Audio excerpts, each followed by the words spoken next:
Hello viewers, welcome to Ravdi's Tamil Kitchen. Ravdi's Tamil Kitchenல இன்னைக்கு evening time snacks ரொம்ப ஈஸியா செய்யக்கூடிய bread வடை தான் பார்க்க போறோம். bread-ஐ வச்சு ரொம்ப சீக்கிரமா எப்படி வடை செய்யலாம்னு பார்க்கலாம். பாருங்க, நார்மல் வடை எப்படி மேலே மொறுமொறுன்னு உள்ள வந்து சாஃப்ட்டா இருக்குமோ அதே போல தான் இருக்கும். ரொம்ப ஹெல்தியானது, டேஸ்டும் ரொம்ப சூப்பரா இருக்கும். வாங்க bread வடை எப்படி செய்யறதுன்னு பார்க்கலாம். வீடியோக்குள்ள போறதுக்கு முன்னாடி இதுவரைக்கும் Ravdi's Tamil Kitchen சேனலை சப்ஸ்கிரைப் பண்ணாதவங்க சப்ஸ்கிரைப் பண்ணிக்கோங்க. மறக்காம பக்கத்துல இருக்க பெல் பட்டனை கிளிக் பண்ணிக்கோங்க. bread வடை செய்ய நான் இன்னைக்கு ஒரு 8 ஸ்லைஸ் வந்து bread எடுத்துர்க்கேன். இப்போ bread எல்லாம் வந்து ஃபர்ஸ்ட் தூள் பண்ணிக்கலாம். இந்த மாதிரி கையால உடைச்சு போட்டுருங்க.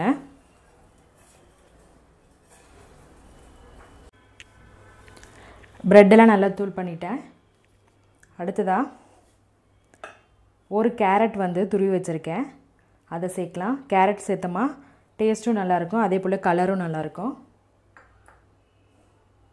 அடுத்ததா ஒரு பெரிய வெங்காயம் சின்ன சின்னதா கட் பண்ணி வச்சிருக்கேன். அதை சேர்க்கிறேன். சின்னதா ஒரு துண்டு இஞ்சி இந்த மாதிரி துருவி வச்சிருக்கேன், அதையும் சேர்க்கிறேன். பச்சை மிளகாய் 2 பச்சை மிளகாய் சின்னதா கட் பண்ணி வச்சிருக்கேன்.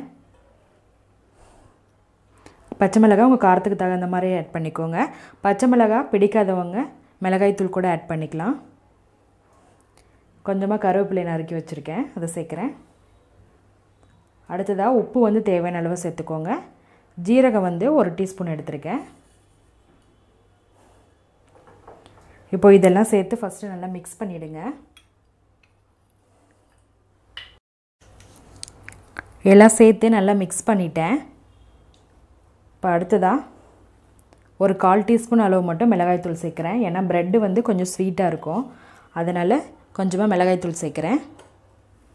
அடுத்ததா அரிசி மாவு சேர்த்துக்கலாம். அரிசி மாவு பார்த்திங்கன்னா ஒரு 4 ஸ்பூன் அளவு மட்டும் சேர்த்துக்கோங்க.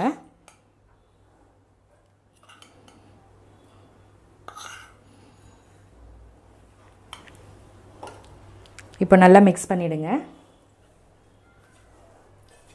லைட்டாக தண்ணி சேர்த்து நம்ம நார்மலாக வந்து வடைக்கு இருக்கும் இல்லையா, அந்த பதத்தை உருட்டுற பத அளவுக்கு பிசைஞ்சுக்கோங்க.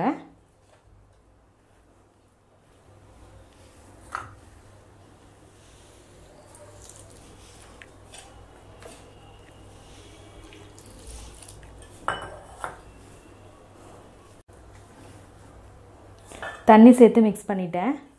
பாருங்கள், ரொம்பலாம் தண்ணி சேர்க்கல. இந்த மாதிரி கையில் பிடிச்சா கையில் எங்கேயும் ஒட்டாமல் வரணும். இந்த பதம் வரைக்கும் தண்ணி சேர்த்தா போதும். இப்போ நமக்கு எந்த சைஸ் வடை வேணுமோ அந்த சைஸ் வந்து உருட்டிக்கலாம். நான் சின்ன சின்னதாக பொடிக்கிறேன்.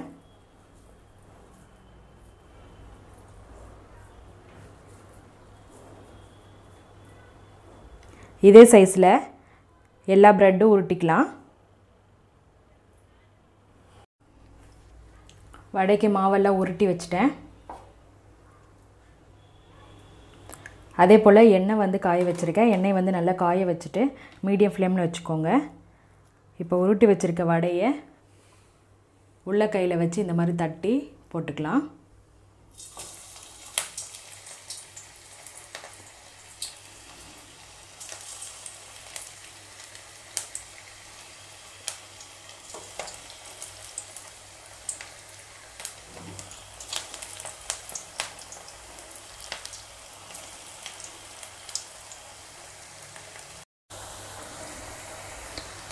ரொம்ப ஹையாக வச்சிடாதீங்க, வடை வந்து கருகிடும். மீடியம் ஃப்ளேமில் வச்சு 2 சைடும் நல்லா வேக வச்சுருங்க.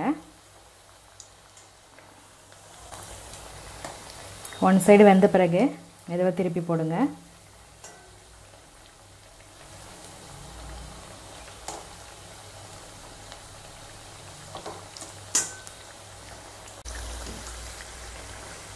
வடை பார்த்திங்கன்னா நல்லா கோல்டன் ப்ரௌன் கலரில் ஆயிடுச்சு. எண்ணெயில் இருக்க பபிள்ஸும் அடங்கிடுச்சு. இப்போ எண்ணெயை வடிச்சிட்டு பிளேட்டுக்கு மாற்றிடலாம்.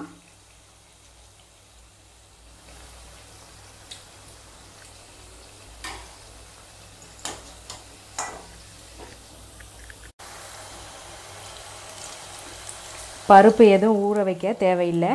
ஈஸியாக நம்ம வீட்டில் இருக்க ப்ரெட்டை வச்சு இந்த மாதிரி ஒரு அருமையான டேஸ்டான வடை செஞ்சிடலாம்.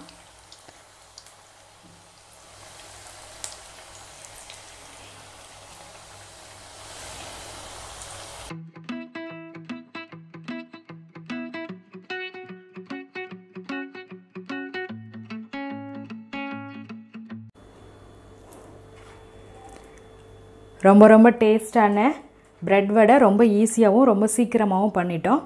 நீங்களும் இதே போல் உங்கள் வீட்டில் செஞ்சு பாருங்கள். எங்கள் சேனலை சப்ஸ்கிரைப் பண்ணுங்கள். மறக்காமல் பக்கத்தில் இருக்க பெல் பட்டனை கிளிக் பண்ணிக்கோங்க. இந்த வீடியோ உங்களுக்கு பிடிச்சிருந்தால் லைக் பண்ணுங்கள், ஷேர் பண்ணுங்கள், கமெண்ட் பண்ணுங்கள். ராதிஸ் தமிழ் கிச்சன் பார்க்குற எல்லாருக்கும் ரொம்ப நன்றி.